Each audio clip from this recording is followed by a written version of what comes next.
You're listening to a Bored to Death Herocast, talking superhero anime and other hero fare in easily digestible chunks. Hello again, ladies and gentlemen, and other assorted gender assignations. Welcome back to the Bored to Death Herocast. I am Jay, being joined by Sam. And we are back to continue our binge of My Hero Academia Season 5. Fell behind by a couple of weeks. Yeah, a lot of interesting situations. Yeah, going just on. real life got in the way. We'll just leave it at that. So we've now got 3 episodes to binge through. As we're about to kick it off with episode 100 overall of My Hero Academia. Anniversary special, I guess. Anniversary special, sure.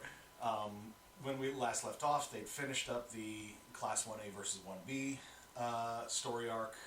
Class 1A, of course, came out the victor, which kind of surprised me. I was half expecting it to end in a draw, or at least a much closer, like 3-2 instead of 3-1 and 1. Half. Don't forget the half. That's why I said 3 to 1 to 1, because they lost because 1B won one match, and then neither team won one match. So, and Deku is having to deal with the fact that another aspect of the powers he's inherited from One for All has manifested in the Black Whip thing, which he's doesn't quite yet understand how to control, and he locked it away, kind of. Yeah. Well, less sort of locked it away, and just more like he still is working out how to tap into that power. Whereas, like the strength enhancing aspect of his quirk was like the earliest one to unlock, or like the easiest one to unlock, basically. It was the literal power that had been revealed to the wielders at the time. Mm-hmm. And yeah, and there's a whole thing about how Deku may be the one to fully manifest all the powers, all of One for All. So that's his sort of destiny within My Hero Academia, to be the one to complete One for All. That's what it was. But the one thing I really like about this stuff's coming up now. Mm-hmm. But it was hinted. It was hinted in like the first season, like, oh, there's more powers in here. It's a stockpiling quirk. Yeah. And then it's just him just coming to terms with 4 seasons of the super strength, and then all of a sudden. Oh, you thought you had control over everything? Guess what? He had control to about 30%. I think he had. Yeah, he'd only sort of tapped into 20? like 30. Yeah, like maybe somewhere in the 20s. When it comes to just the strength enhancing quirk, or like the keeping it on all the time, right? Well, being able to use the strength alone at that level, yeah, without having something there boosting his body's healing factor. Yeah, without Eri. Yeah, because we remember when he tapped into like the strength at 100% with Eri riding on his back. It was straight up DBZ style fighting. Holy crap! But this way you could actually see what the hell is going on after a while. Yeah. Well, I mean, in DBZ you can see what's happening, even if their arms are sort of blurring. They're like right there in front of one another, just sort of like jab, block, block, block, block, block, block, block.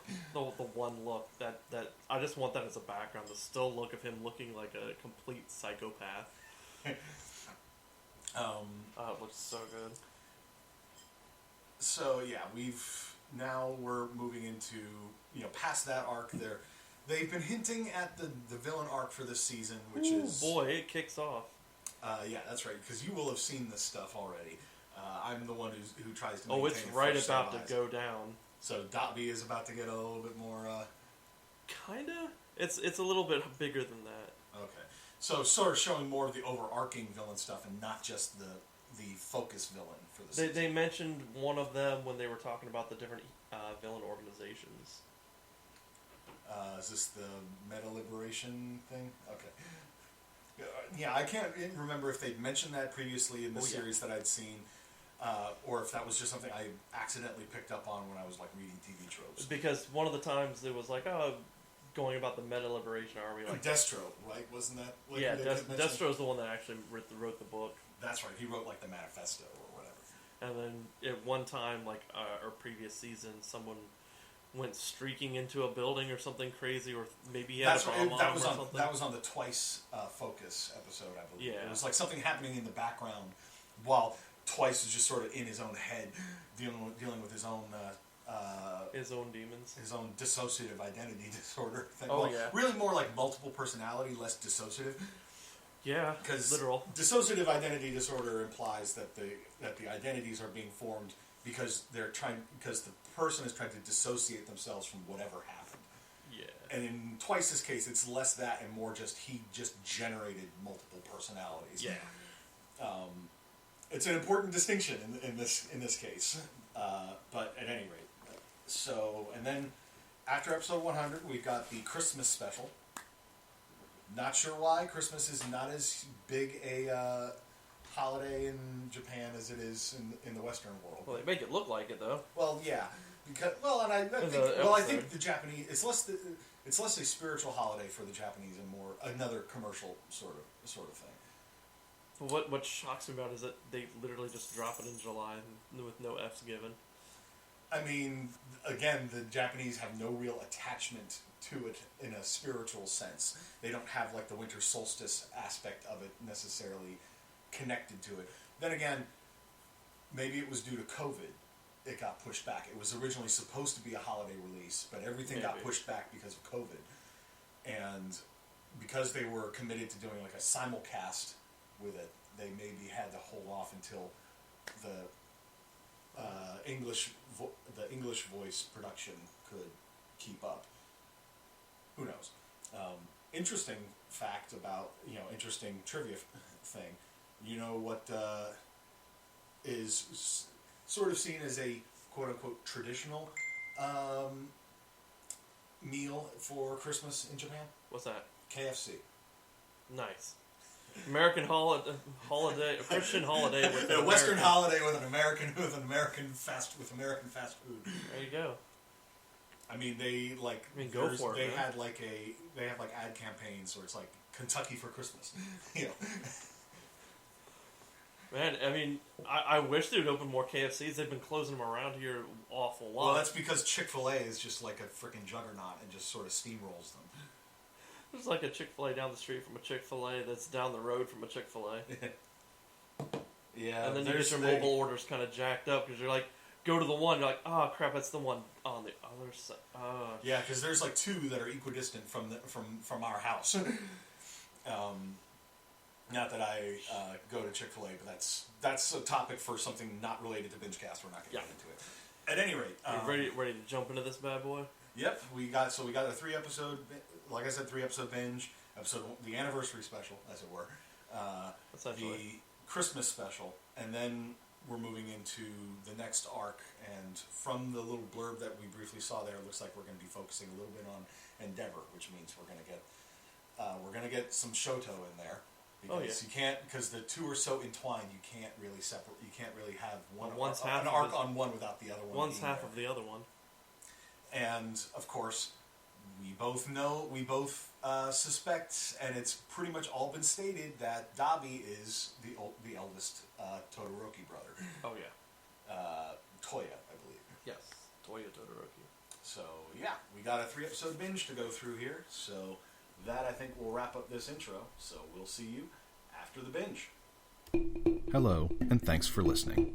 While we're binging, please give us a like and subscribe. If you want to reach out, do it via our social media on Facebook or Twitter at BTD_Bingecast. The Bored to Death clan is part of the CKCC Radio family, including J Bunny's Music Hub, the Race Nerd Podcast, Real Paranormal Talk, Ranking Tracks, Motivational Moves, The A Show, Park Hopper 101, and The Nerd Table. Please consider supporting CKCC Radio on Patreon so we can continue to bring you podcast content. And now, the binge is done, so let's get to the discussion.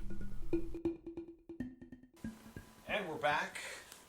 So, yeah, they sort of neatly wrap up the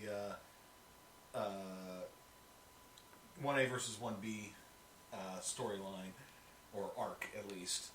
And they laid the groundwork for the next villain arc, but not exactly who we were expecting.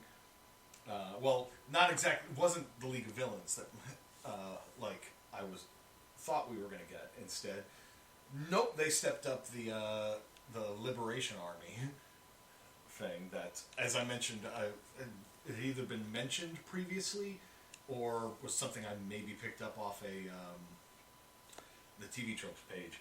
But yeah, they did a lot to sort of. Well, they wrapped up in basically it's like Shinso is going to get moved up to the hero course starting next term. There was a little bit of joking about like who are they going to drop from 1A or 1B to make room for him, kind of thing. And I don't think they're going to drop anybody. Well, no, that's what the students seem to think. And so they were discussing it, and it's like Pinky was just like, "Can we drop Mineta because he's literally the worst?" Mentioning his happy accident. Yeah. Or which we know was not a happy accident at all. I mean, granted, he did save her from a shot, so he may have positioned himself to where it would benefit him most. But he still did what he set out to do, and on both fronts. So I'd say that's absolute dedication. Then, yep, perverted dedication, but yes. And we found out that Bakugo has been training with Deku to try to help him tap into Black Whip, and that power. But Deku basically compares it to says that he sort of visualized it as. He was locking it behind a door, sort of thing. Excuse me one moment. I just noticed we got another little bug crawling around.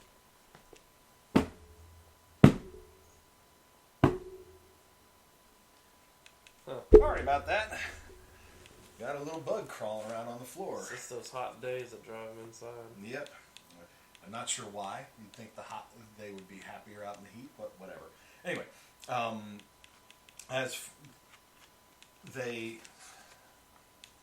where was I? It was, with the Black Whip, and Deku had sort of said he visualized locking it away because he recognized that he wasn't yet ready to use the power, and so he's now just working on trying to visualize it as if he were unlocking the door.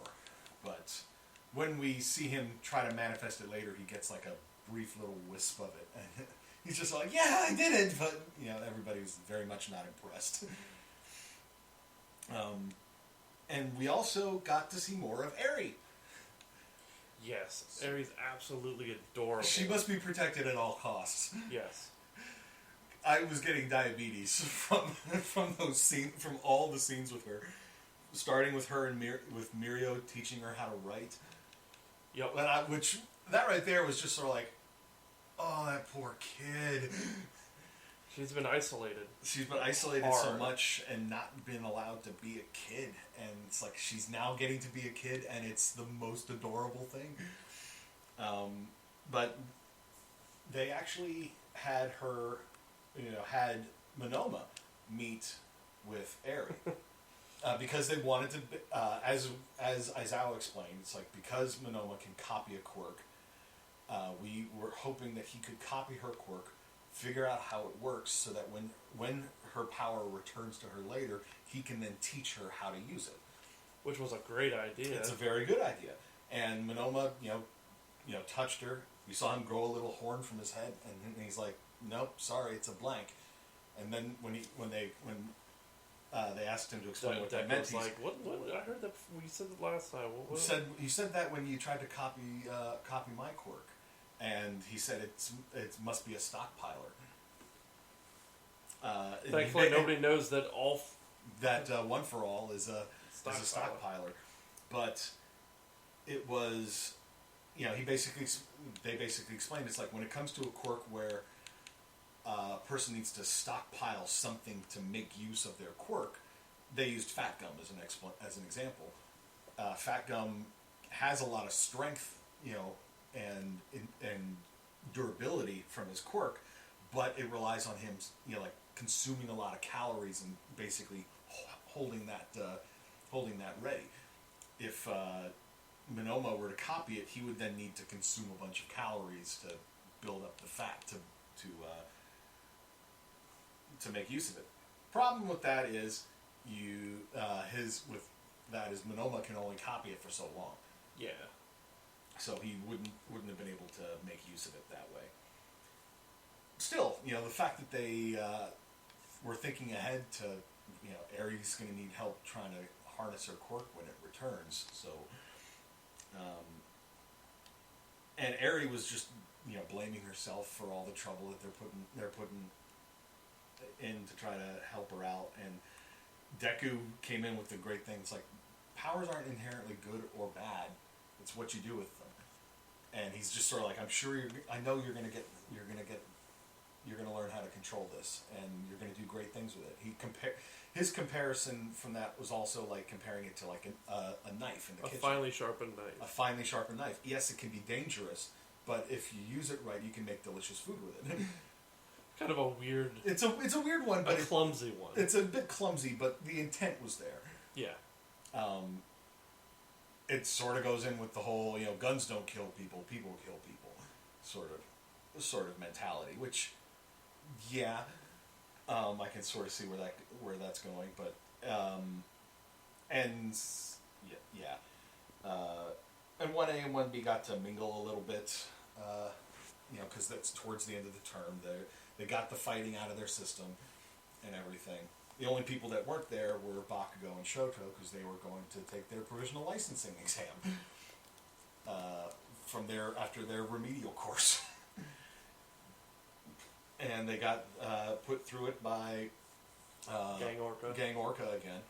We didn't see any of that, but after that, we saw a group of thugs riding a frickin' tidal wave, snatching purses, and I'm just like, really? You're going to unleash like a tsunami through the town, and you're literally only using it to steal purses and wallets? Well, remember, this is leading up to Christmas, so it's shopping holiday time. This is true. So your people are stacked. Yes, but you're only going after purses and wallets. Because they figure if it's... 1 second. Is he back again? That bug just will not die. This is making for great audio, I'm sure. Yeah, I got it. Yeah. But I'm just like, if you're going to go after anything in the holiday season, target the stores. This is one way they can do it to not have as much cameras on them, be seen as much. This is true. They're just zipping through. This is true. Regardless, They were looking for a clean snatch, grab, get the fuck out. Yeah, and I suppose that's a good way of looking at it. But Shoto and Bakugo, not even like half an hour after they got their provisional hero licenses, spring into action. And yeah, the lead thug who had like a carbonation quirk, he could control water essentially, but he controlled it by carbonating it, sort of. And he had support gear that he bought off the black market. That was also extremely volatile and dangerous. Mm-hmm.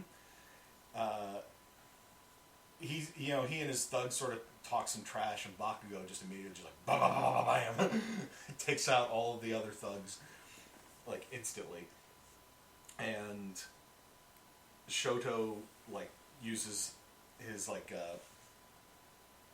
the same move he used in the sports flash freeze. Yeah, the flash freeze heat wave. That's what it was. To take the guy down. It's like, don't you know carbonation goes flat in the heat?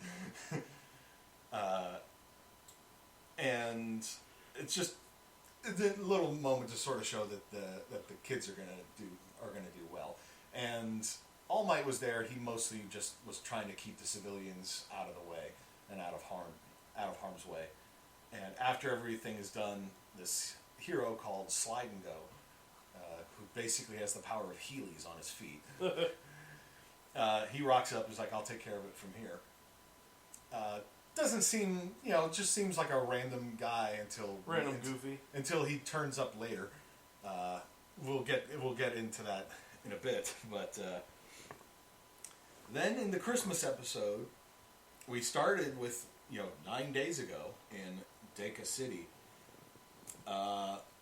Huge destruction, tons of buildings collapsing, and we saw what looked like Tomura Shigaraki. He's losing his mind. He's covered in blood and laughing his head off. Although we found out later in the episode that there'd been a riot with 20 people that leveled the city. So that's gonna be a thing later. But in the aftermath of their stepping in to stop Carbonation Guy, Bakugo and Shoto were basically were interviewed by a morning show. and Shoto is just so stiff and formal. It's just sort of he's suppressed his emotions for so long that he doesn't really know how to people. And Bakugo is Bakugo. He's about as good an interview as you would expect. You don't hold back. And it basically led to after they were done recording the interview, they edited it down and completely removed Bakugo, so he's literally just in the peripheral. And supposedly it was an hour-long interview. And it got narrowed down to 10 minutes or something. You should get your head examined. Yeah. And this was then in relation to the Deika City thing, as they showed other TV shows. The best part was that interview was their third interview. Oh boy. But yeah, this was all in relation to more TV footage that they showed of news programs talking about the sort of upheaval that's been going on in the Hero Society since All Might's retirement, Endeavor's elevation to the #1 hero, and Hawk's whole speech after he was ranked #2. It's there was concern that that people would start turning against the Hero Society, but the interviews that they showed, no, people were still generally pretty hopeful that the heroes would get the job done. Because Natsu was there to tell everyone. Yeah, because of the look guy, the look kid, as they call him. They call him the look kid, but it was freaking Natsu.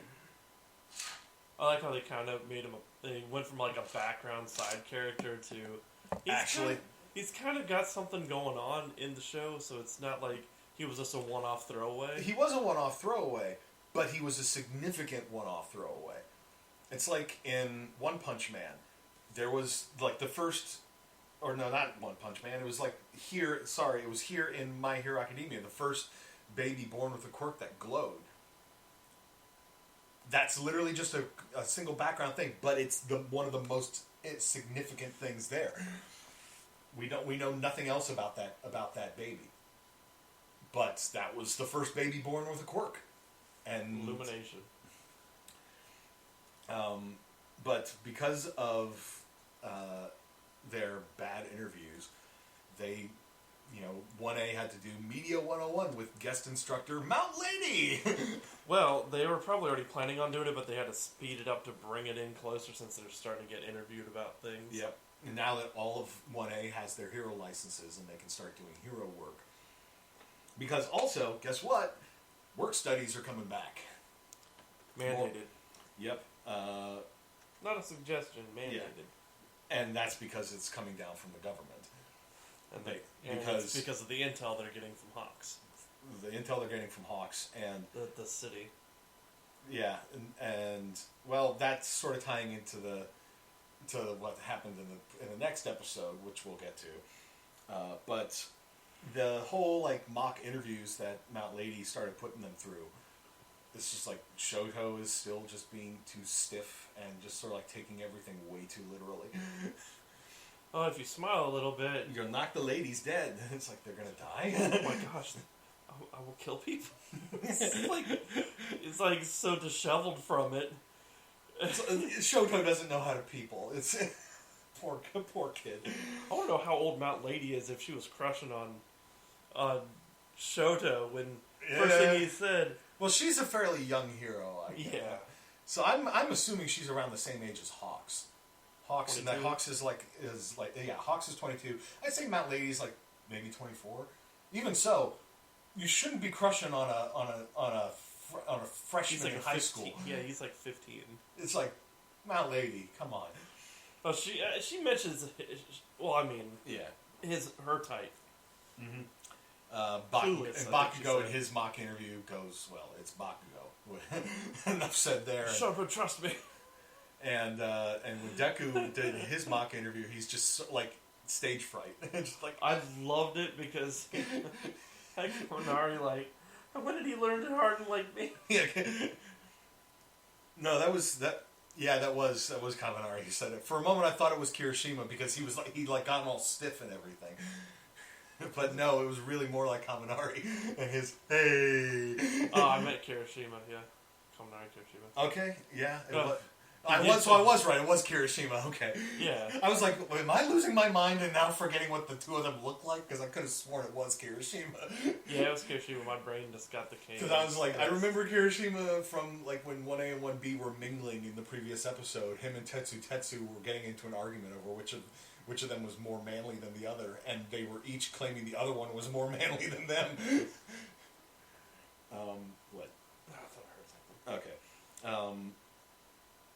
But with the work study thing, Principal Nezu's basically, explains to All Might and the rest of the faculty that the government is asking for them requesting. And by that, it's like, you're going to do this. Putting the students into the field for, in the field experience, because there are less heroes apparently out there than there should be. Midnight even commented on it. It's like, I thought there were too many was the problem. It's like, what's happening to them all? And when 1A gets the word that they're going to do the work study thing, that they're all getting excited. It's like going back to the agencies they've been interning with and everything. But Deku says that Sir Night Eye's agency has said, "No, sorry, we don't have time to take you on right now. We're way too busy."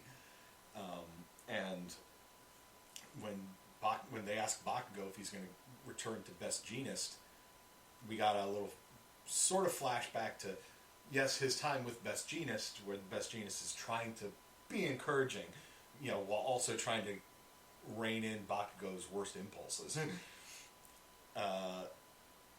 But we saw, Bakugo looking at, a news report saying that Best Jeanist was missing.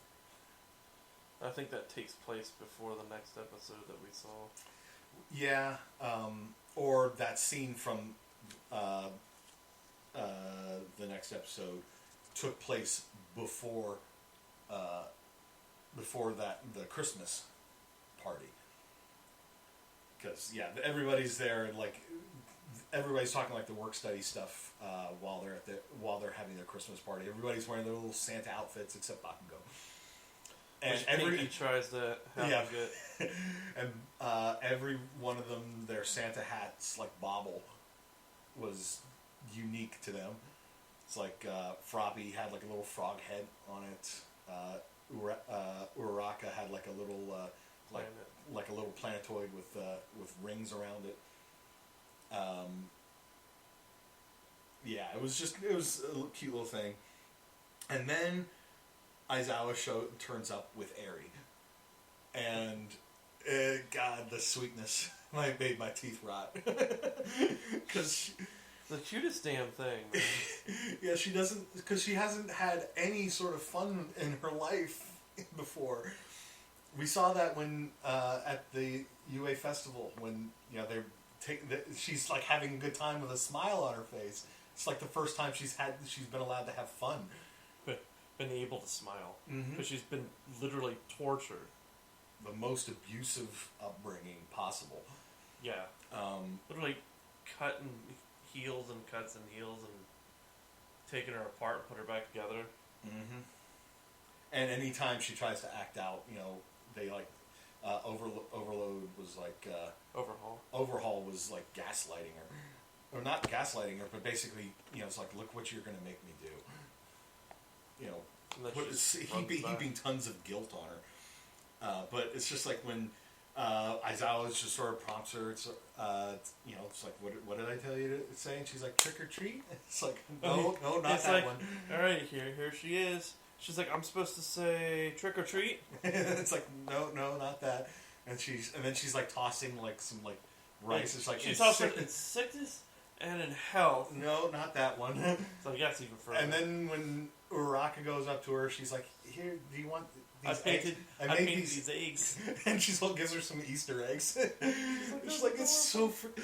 Have yourself an airy little Christmas. It's so... Just too much. I love her. She needs to be protected at all costs. And the stinger in the episode was Shoto going to Deku and Bakugo. It's like, if you guys don't have a hero agency to go to, why don't you come with me and train under Endeavor? So that's what they do. But, the last episode in this 3-episode binge. Whole lot going on there. Because we had Hawks talking with Dabi on the phone, and there was a noted lack of trust between both of them. Like, Dabi wasn't happy that Hawks had been with Endeavor. Yeah, because he was prompted to bring a hero for them for their high-end Nomu to kill. Probably to test him out the most, and get it back, not get it killed. And instead, he showed up with the number one hero. And Hawks' case is like, well, you didn't exactly give me a lot of forewarning about when this was going to happen. But long story short, in that whole conversation was Dabi's like, the league needs a show of loyalty. And this time don't make it the number one hero. This time don't make it the number one hero. So it's just like, ooh, because the next scene after that was Hawks visiting Best Jeanist, who was still alive and basically had been laying low because he was still recovering from his confrontation with All for One, where he lost a lung. Yeah, the last thing we see was Hawks basically drawing one of his feather swords, and then they cut away, and we don't find out what happened to Best Jeanist. And then Hawks is flying around with a big duffel bag. Mm-hmm. Yeah. Expecting a call from Dabi, and they're late or they're not calling, and he's just freaking out. He's like, well, and he's also aware that he's under surveillance, but from what we saw later in the episode, not necessarily from the League. Yeah, because we saw him later flying out to some big sort of compound out in the forest, where he meets with Slide and Go, and then we see somebody. We don't really see his face, but somebody with a laptop, and basically, and from what the laptop guy was saying, it's like they'd been monitoring Hawks the whole way out. Hawks is just sort of like, I went to go get some coffee. No offense, but the stuff here is like sewage. The sludge. Yeah. It's like, we noticed when we saw you on the camera, you almost got dark, and freaked out. And also, like with the whole thing, Slide and Go is just like, he should have asked for permission before he left. Remember, I outrank you here. Basically, just. And when he said that, I'm like, dude's the number 2 hero. How does it? And then it was like when Laptop Guy showed up, I'm like, oh, this is not what I thought it was.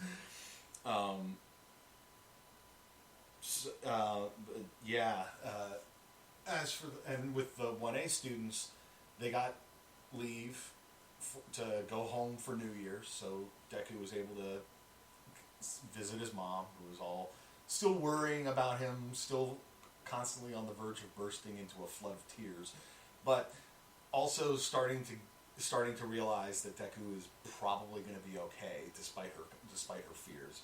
So it's understandable. That's all she pretty much has left. Is her son. And then Deku and Bakugo and Shoto meet up with Endeavor, and Endeavor's just sort of like doesn't really like them because, well, let's face it, this is still while Endeavor's doing better, he's still just sort of like, I only have time. His more not liking it was because Bakugo's abrasive as hell. Yeah. What Deku said at the sports festival.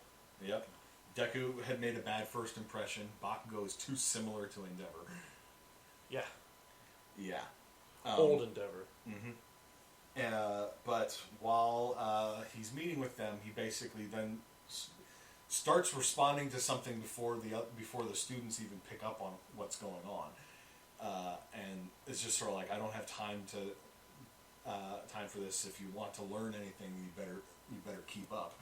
It's like, you stay back And watch, and so they have to basically rush to keep up with him, because that's when we meet another apparent villain, the Servant of the Stars, I think is what they called him. Basically like a mad prophet that can control glass. And he just like absorb it into like a giant crystal ball, basically. He's like sitting on a bunch of crystal balls, which he calls his throne, and he basically like shatters like all the glass in the skyscrapers around him, and then just sort of like recombines it into a giant crystal ball. He's claiming that the end is nigh, and there's like a sickness or a darkness coming, and it needs to be purged. And Endeavor shows up, destroys the giant crystal ball with the flash of heat, starts heating up the throne. So Prophet Guy's just like, nope. That's more like he said, I could. My throat's burning. My throne is burning. Did you say throne? Throne. I thought he said his throat. I mean, there was a lot of heat, and when glass heats up, it gets hot. Dude was sitting on it. Huh. But so he just swoops off and starts trying to escape, and he's trying to lead Endeavor into an ambush with some of his like flunkies, and the students are right there ready to try to spring into action, but Hawks swoops in, takes all three of them out. Yep. Right in front of them. And then he basically sort of in code seems like he's just making some sort of small talk with Endeavor, but he's really trying to pass along a message by handing him a copy of the Meta Liberation War, which had been written by Destro. That's the guy that we mentioned earlier in the twice focused episode from a previous season.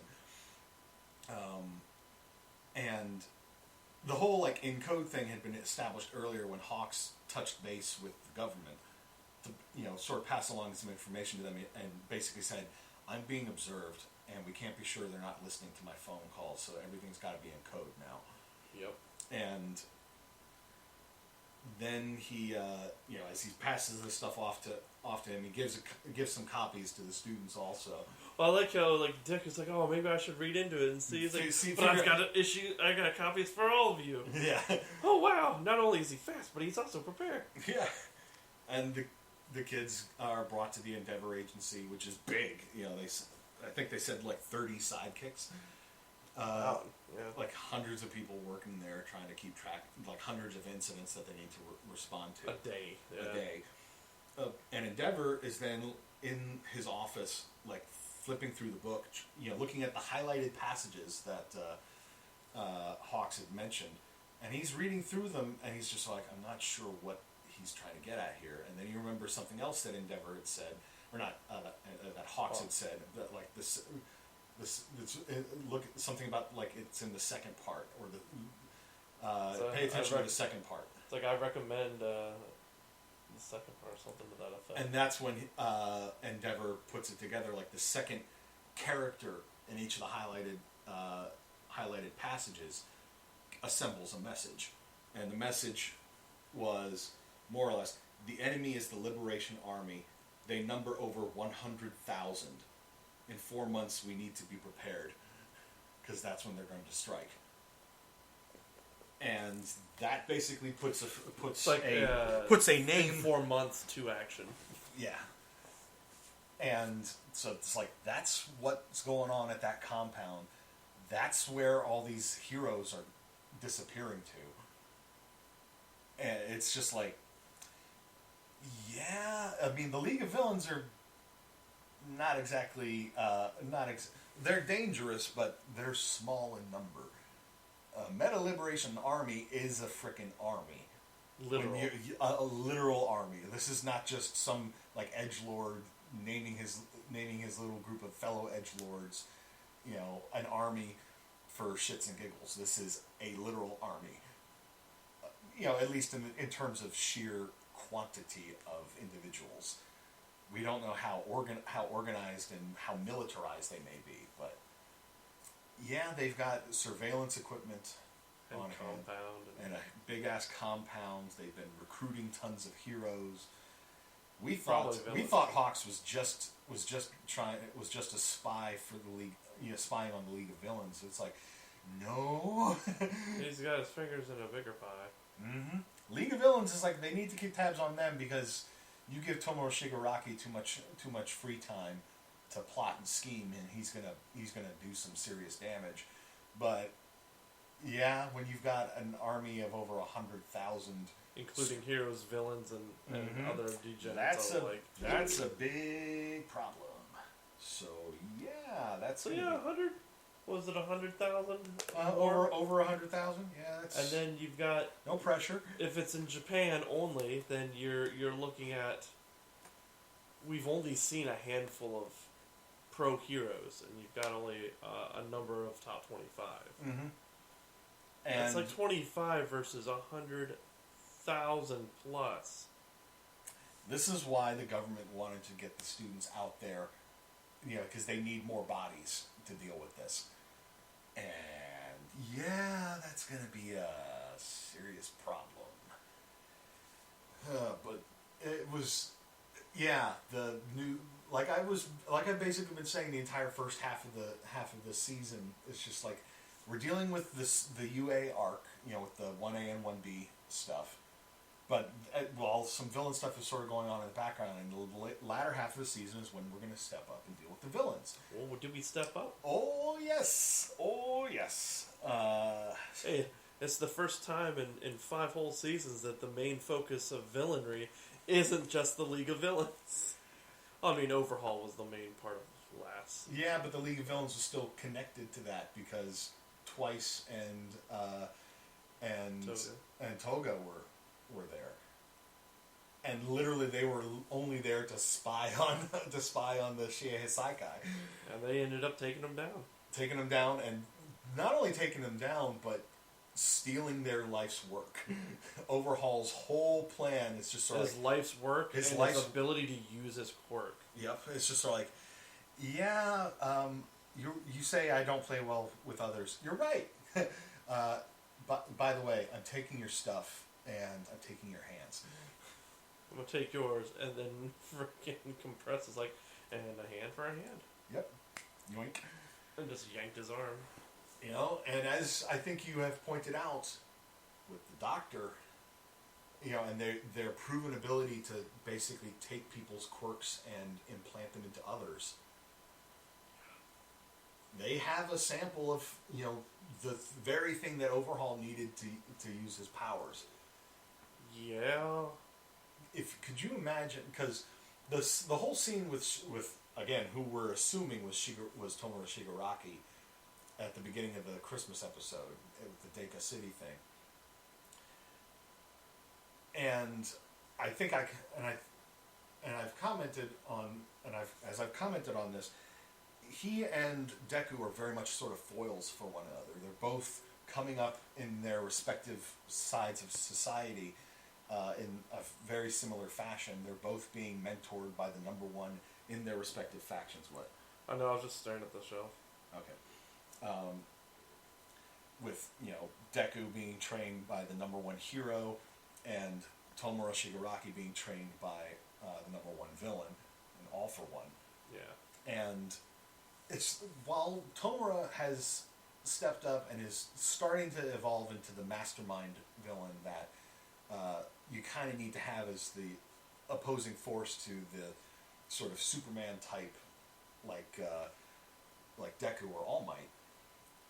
if he wants to be able to actually go toe to toe with somebody with the potential power as Deku, he needs to get a serious power boost to hang. If that is him, then he definitely has a power boost. Mm-hmm. And again, the League of Villains power booster.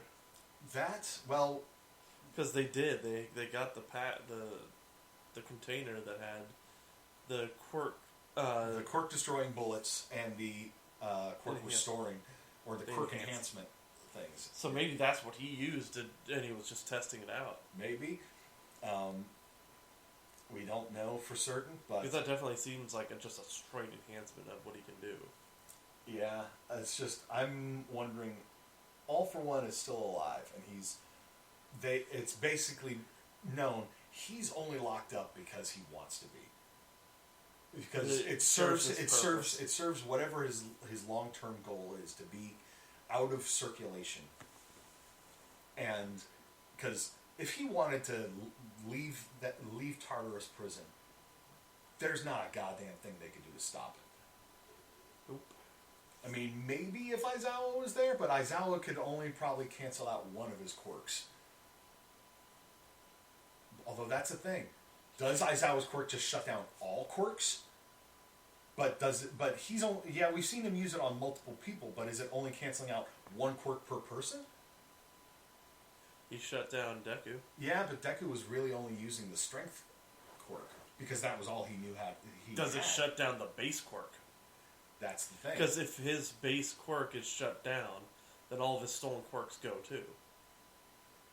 Well, in Deku's case, not really stolen, but... No, I'm talking about... Oh, but you're talking about if he were to use it on All For One. Yeah. I mean, it's an interesting thought. I don't know if they ever have had him confronted by Aizawa in some fashion that didn't involve Aizawa getting taken out of the equation immediately. The closest I can think of is the USJ. They had to take him out immediately because he was the best foil to what they had. Well, and he was also the only pro hero on the scene at the time. Yeah, All Might showed up, and once he showed up, 13 showed up and Snipe did too. Yeah, but they showed up after All Might had basically. 13 was fighting earlier. That's right. So there were only like two pro heroes, but Aizawa was the more serious threat with his quirk negation ability, and it's like the Nomu just showed up immediately, just like took him down, just thumped his head into the ground, and basically kept him pinned with his face down so he couldn't look at anybody to cancel their quirk. I don't know, but yeah, stuff's starting to get real in My Hero Academia with a literal army. Oh boy. Yep, and Dabi is also being focused some in a lot of this stuff with, and it makes sense with Endeavor getting more focus. Also, the last episode that we had the new intro. Oh yeah. And during that opening sequence, we saw a number of characters we don't know yet, and based on the revelation at the end of this episode, I'm gonna guess they're leaders of the Liberation Army. Probably. So that's definitely gonna be a thing. I wonder if they're gonna try to break him out of Tartarus. All For One is not somebody I don't know if having him out would necessarily be in their best interest, because I don't know that their goals and All For One's necessarily align that much. All For One would absolutely make use of them, and then be like, yeah, no. After their things definitely align, because the breakdown of the Hero Society. Yeah, that's but exactly I get what the impression Shigaraki's going for. Which, I mean, he wouldn't be going for unless I said All For One, not Tomura Shigaraki. Yeah, but Shigaraki wouldn't be doing it on his own. This is true. He was pushed to go in his direction by All For One. Yeah, but at the same time, Tomura Shigaraki would probably not try to take on Tartarus prison without some serious backup. Which is probably why the Liberation Army got mobilized. I don't know that the Liberation Army is necessarily aligned with the League of Villains. I don't think that they're an aspect of the League of Villains. I think they're just another villainous organization that is rising to power. I still think it's suspicious that we didn't see the guy on the laptop. The voice wasn't at all Shigaraki's, but he didn't touch the laptop ever with all 5 of his fingers on either hand. Yeah, but that could. That's a good point. But it's also just like a sort of art, sort of like. But they never showed his face. He was wearing similar clothes, kind of lanky in the fingers, like real thin, gangly kind of person. So, it's possible, but I don't know. I suspect the Liberation Army is a separate faction. And that being said, Tomura Shigaraki would probably be like, I can make use of this. And I think the big thing with that is that Shigaraki's always complained that he wanted to build. He wanted more. Mm-hmm. So if he has a way to manipulate them, like Destro wrote the book. All right, cool. Let me say that I'm part of this and be a completely different person by not wearing all the hands and changing my voice a little. Yeah. The thing is, he's got a very distinctive look about himself. Then again, he always wears them hands. No, I'm not talking about the hand over the face. I'm talking when we see his actual face. Oh, yeah, that's why they didn't show it on the show. Yeah, but I'm just saying, well, yeah, that's fair. It's not as if many people know what Tomura Shigaraki looks like without the hand over his face. And most of the time, he's not seen. He's not around where a lot of people can see him, or he's not on camera. As befits a mastermind. Well, he always has Warpgate with him. Mm-hmm. Now, it's possible that Tomura Shigaraki is sort of manipulating things within the Liberation Army. It's too soon to tell. The whole laptop guy not touching it with all 5 fingers on his hands. It's possible that's an indication. That's also just an affectation that those sorts of characters tend to have anyway. You can also go through the voices and see who voices them. Yeah, but that would be cheating. But yeah, it was a good 3-episode binge. I'm sorry that we took so long to get to it, but we got around to it, and we feel better for watching it. Yep. So yeah, we'll be doing some more. We'll continue doing My Hero. Maybe we'll try to get back to doing it once a week, unless we end up in a case where you in your pre-watching are like, this would be better as a 2-parter thing. We hope to continue get back into One Punch Man soon and finish out season 2. We gotta push through that. And then we'll touch on some other anime. It's not like we've got a shortage. No, we don't. But that's for another time. Demon Slayer. Oh, there were some other things I wanted to bring up while we were the unwrap of the wrap up. Yeah. It was to do with powers and personalities. This was something that I had that in my reading like TV tropes, like I like to do sometimes in my free time. I'll literally just pull it up, click random trope, and then just read through it. And there was one about I forget the exact name that they had for it, but it was a case. But the trope was sort of describing when the personality is sort of opposite of what you'd expect based on what their powers are. Like, the typical person with flame powers tends to be hot-headed. Endeavor. Like Endeavor. A person with ice powers tends to be much more cool and stoic and everything. Kind of like Shoto. But this trope was specifically where you have a person with, who may use ice powers who's much more friendly and outgoing and, and everything. Or not like that. It was more like a short-tempered person with ice powers and a person who uses flame powers that's much more calm and collected about things. And as I was reading through it, it basically commented on how many characters in My Hero Academia sort of fit that trope. Like a character like Blaze, she seems pretty forward and you mean Burnin? Is that her name? Burnin, yeah. or I think that's her name. But like one of the examples is like a character with the power to turn invisible. They're usually like sort of shy and introverted. Well, that's kind of how we associate. You're right in general. But here in My Hero Academia, the girl she's really not. She's very outgoing and you know, and friendly with everybody. So sort of opposite of what you'd expect based on what her power is.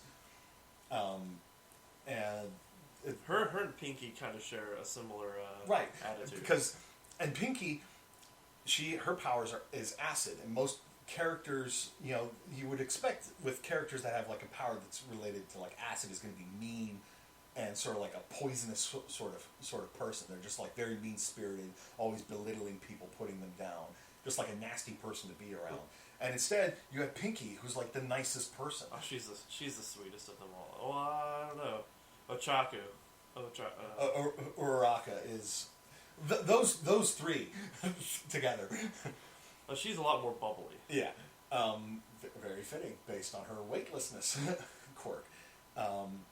But yeah, just it mentioned like how many of those characters are characters in My Hero Academia so have personalities sort of opposite. Mineta has sticky balls, and he's a perv. I mean, that's a case where the personality sort of fits the quirk, but and like take your sort of like 9 vulnerable bricks, like your Superman or All Might. You know, they tend to be very sort of bombastic and everything. Deku, who has that same sort of power set. But he wasn't born with it, too. Yes, that's the thing. But someone growing up and growing up and having a long time with it can get there. Mm-hmm. He's still learning to get it, and also he was already kind of like a withdrawn, shy child to begin with. Also wanting to be a hero and not having a power to become a hero. Right, but it was just an interesting. It was just a thing it was sort of while we were watching like the intro to the first episode that we were watching today, that suddenly occurred to me. I jotted it down. It's like, this is something to talk about. And now I've sort of brought it up. But it was an interesting thing that I just read last night. That I was like, that when it came to mind again, I was like, yeah, I should probably talk about that on the Bingecast.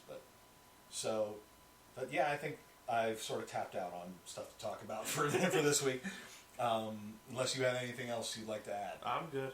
All right, so that'll go ahead and wrap up this edition of the Herocast. So for Sam, I am Jay, and we will see you next time.